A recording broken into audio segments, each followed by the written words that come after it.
Fish on. Really nice looking fish. I love it. That's a hog. Woo! Oh yeah, bring him up to me. It's a nice fish. Nice job. That is a tank. Nice job, you two. Lund Boats proudly presents the ultimate fishing experience.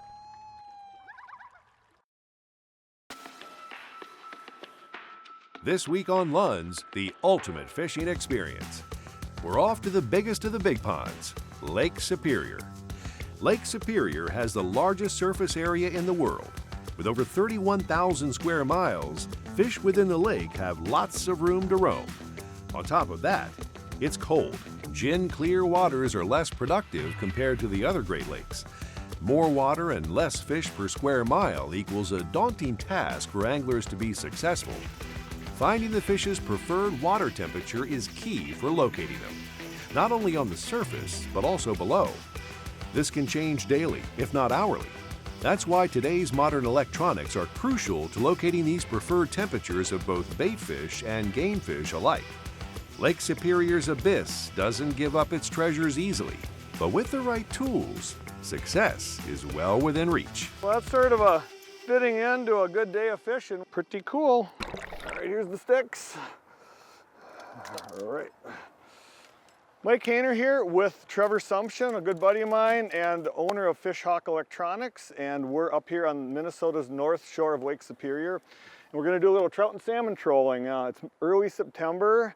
Gonna be a little bumpy out there today, but we hopefully got an offshore wind and gonna do a little trolling and hopefully a little jigging for lake trout. So I guess it's a good morning. Let's get out and get after it, huh? Let's do it.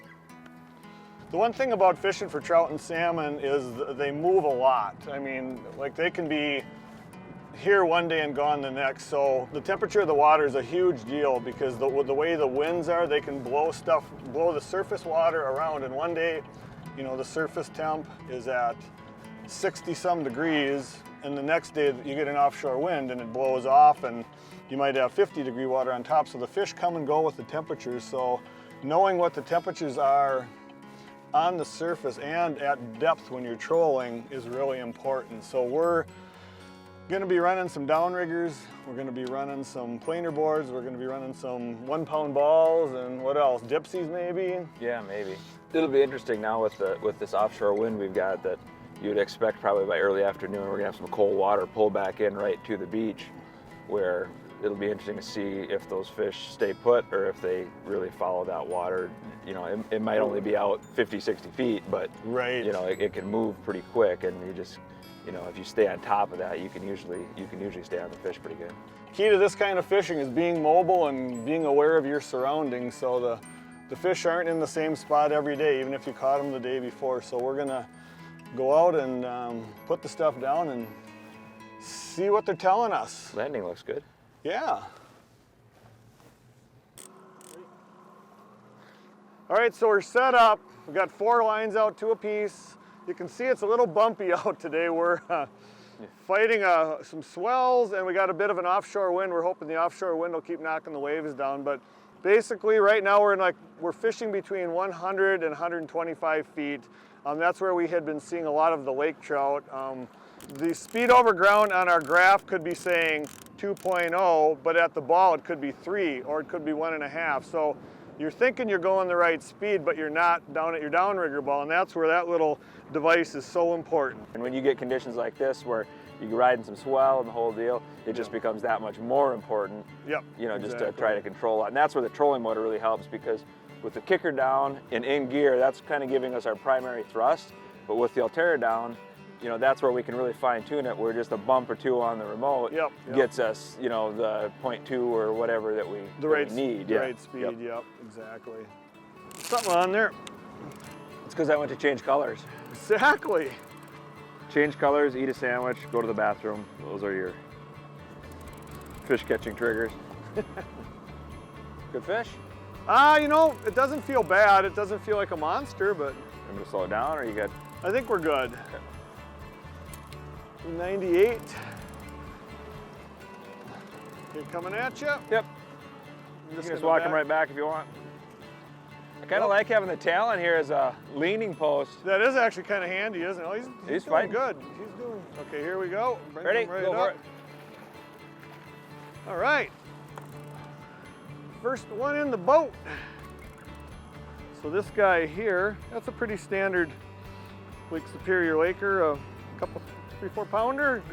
Actually a decent eating sized fish. I think this first one we're gonna keep and maybe do a little grilling tonight. But you can see on this side, there are still sea lampreys in the lake, and this one looks like he had a visitor for a while and it kind of slid down and he shook it. So yeah, just a good start to the day.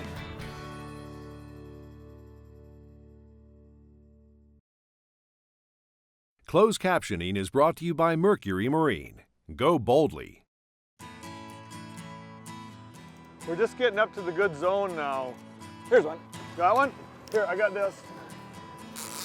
Got him? Yep. Do you want me to get this rod out of the way or let her box? It's way back there, so Okay, it'll be fine. I can all work right. underneath it. Switch to your white, eh? Yeah.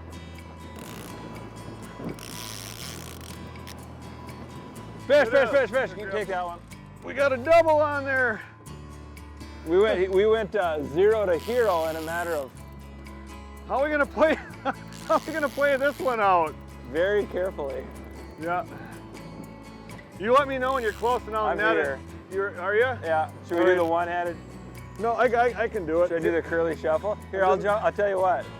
I'll do this. And Oh, that's a good one. yeah, you can grab the fish and I'll grab the other rod. All right, Tell me when you're ready. I'm ready. Here we come.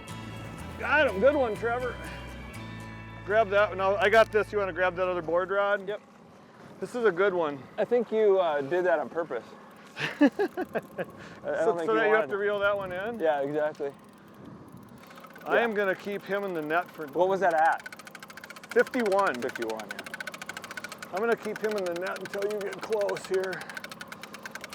Is it really? Yeah, the fish are high. Oh, yeah. Well, I was thinking your salmon talk. I was thinking my salmon talk, so I'll take care of him by hand, Okay, and then I'll bring this guy in and get him uncorked. This is a decent fish here. you get that. I'll switch you. Doubles. Ready? This one could eat that one. Yeah. Oh, you probably yeah. That's a quality fish right there.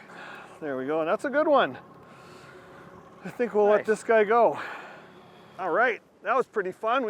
The neat thing about that was, one, we changed color, and two, we changed depth a little bit, right, Trevor? Yeah. So you could see that temperature coming up. So yesterday, all that temperature was down. Yep. The temperature moved close to the surface. So where we were fishing our riggers at 75 and 100 feet, that bite came at 50 feet. So Right. just in the matter of a few hours, everything changed. So that's what you got to do. You got to look for those changes. Yep. And just because you caught them like that yesterday, don't get stuck in the rut that's how you're going to fish today. Right. Kind of pay attention to the conditions. The sky's lightened up, so we put on some brighter, whiter stuff.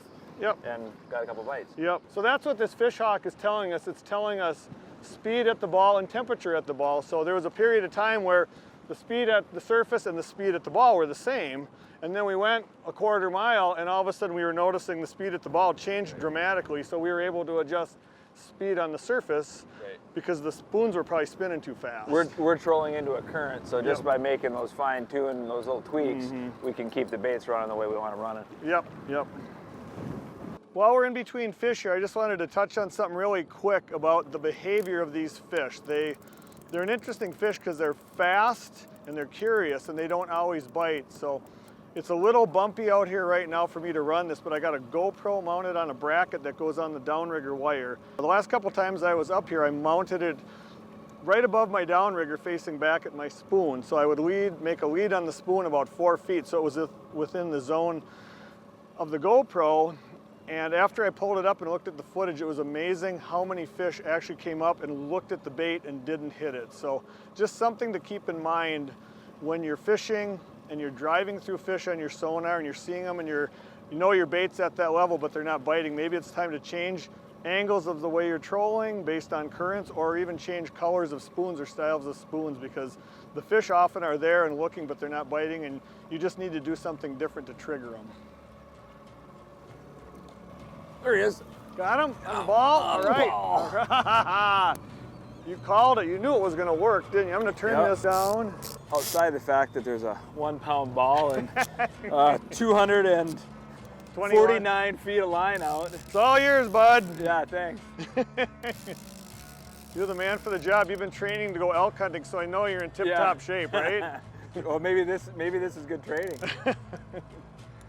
Yeah, the one thing that was interesting about what Trevor's got on is, so on that rod, we have spoons on everything else, and he has a flasher and a spin and glow on that for something different. So this one was pretty much hugging the bottom, right? Yep, kind of pounding by old school. Old school, What yeah. the old timers used to do. Drop the ball down and let it hit the bottom, and Right. then tighten it up. So cool. Well, that didn't take long. Got him. Got him? Yep. Watch that weight there. Yep. All right, ready? I'm going to swing him over to you. Okay. This is one I think we're going to tank. There he is. All right. Good deal. Yeah. So You want this one in the tank? I do. Yeah. I want to do a little bit of grilling and chowdering. So this guy will be nice.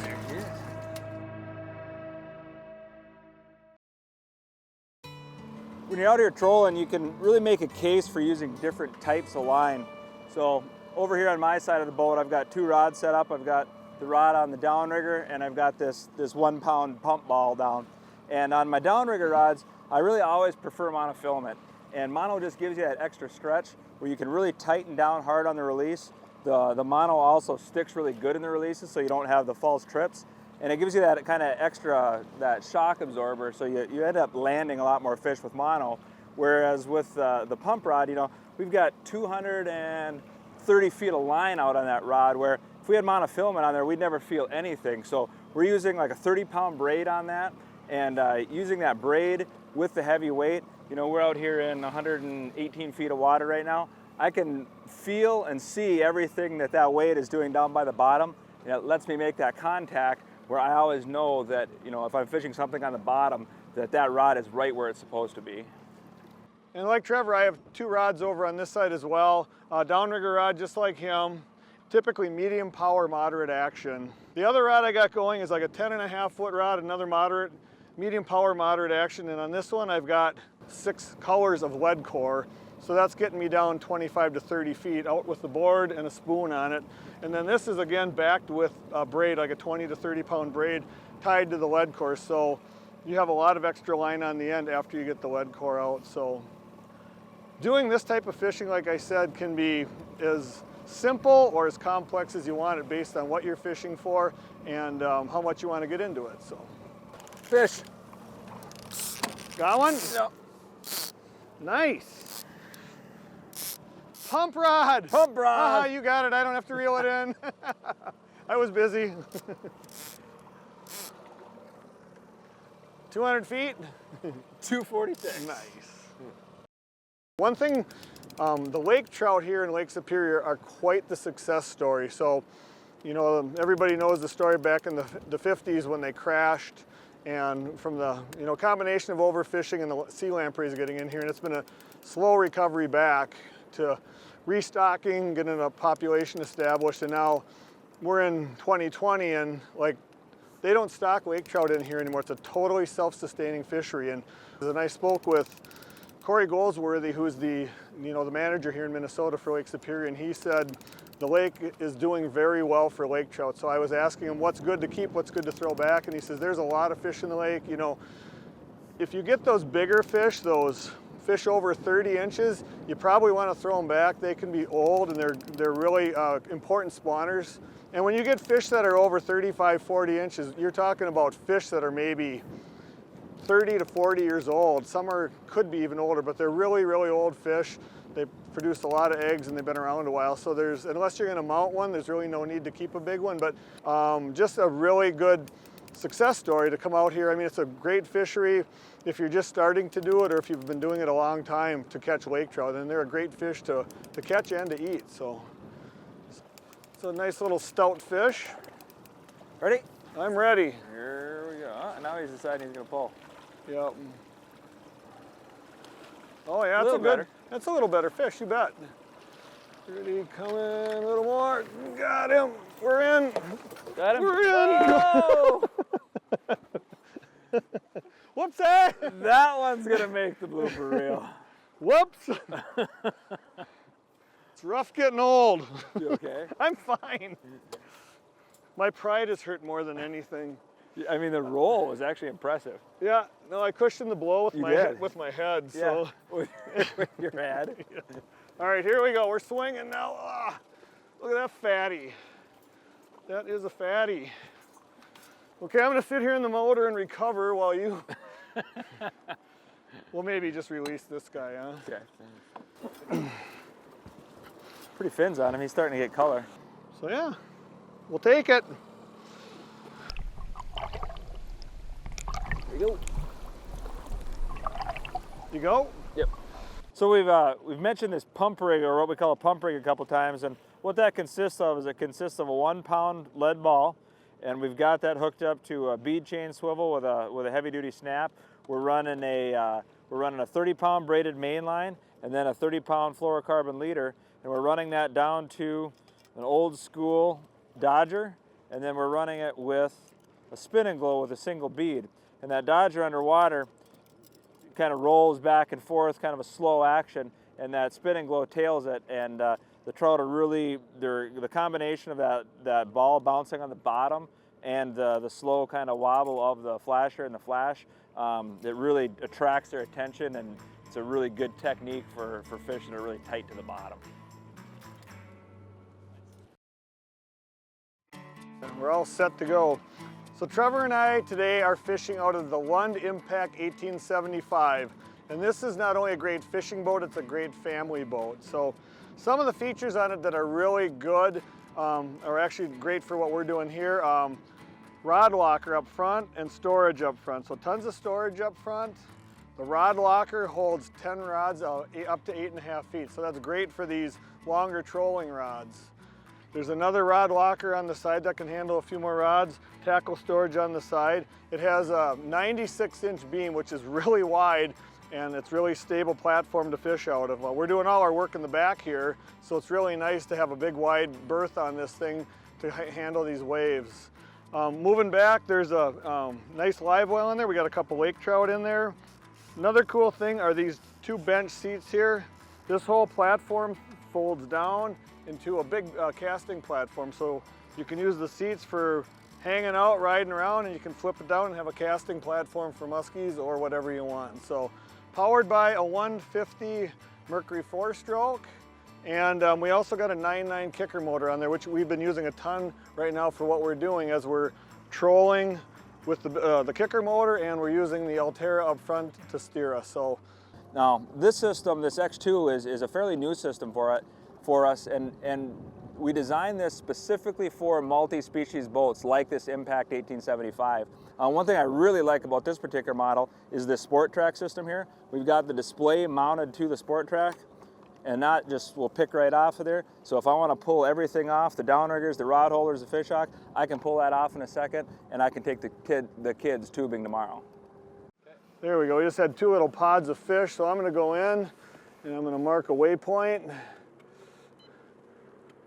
And now we got 2 in a row where we had 2 groups of fish, so we can either make a pass, go back, go through them, or you can just come back and try vertically jigging on top of them. About as fun as it gets catching big lake trout down right under the boat. So basically what we're going to do to set up the jig here is, so I'm going to try to find an area where I see a couple, 3 of them really close to each other, like this coming up right here. So there's a fish there, there's a fish there. So what I'm going to do is with the remote deploy the Altera, and we're going to drop jigs on top of these fish and see if we can get them to chase it.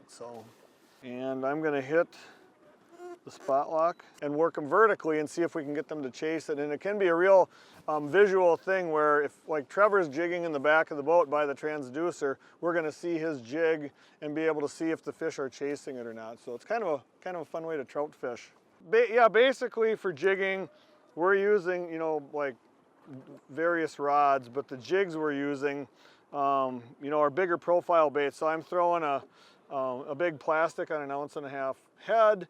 Trevor's got a hand-tied bucktail jig that's 1 ounce, and typically like 1/2 ounce, 5/8 ounce are the best jigs, but anything light colored, white, shad colored, but you need enough weight to get down there, and we're just either throwing them out, reeling them in, or just vertically jigging them. And so lake trout aren't very picky, it's just getting the bait down in front of their face. So that's the key to it all. Find them and get it in front of their face, and eventually they'll hit it. Ooh, is that one? Yep. You got one down there by you, Trevor. Just chased you. Now just start jigging it up like really slow. Yep, like that, and then go up. Let's see, is he following? Got him. You got him? Yep. All right. How's it feel? Feels really good after. That's cool. That was so visual. Good fish? Feels a little different when you don't have a 1 pound weight on it. Yeah, right. Cool. It's a long way down. Yeah, he's not really super excited about coming up here. There he is. Oh yeah. You want to take him right there? Sure. Get him, bring him around. Nice one. Yeah. Ooh, there we go. Cool. That's pretty cool. Good fish. All right, coming in. Nice one. That's a beaut. On your homemade bucktail. Homemade bucktail. Your first jigging trout? My first jig trout. I like it. Yeah, so cool. Well, that's sort of a fitting into a good day of fishing. We got a handful of trout trolling, and they kind of clammed up, and we were marking fish, trolling through them, and they wouldn't bite, so we just thought we'd go back and throw a few jigs on them, and took about 5 minutes, and Trevor popped this one, so pretty cool. Should probably take a few more of those. Yeah, we might have to drop on them a few more times here, huh? Perfect, perfect eating trout, so heck of a deal, heck of a day. Thanks for joining us. If you'd like more information, check out lundboats.com or these other online outlets.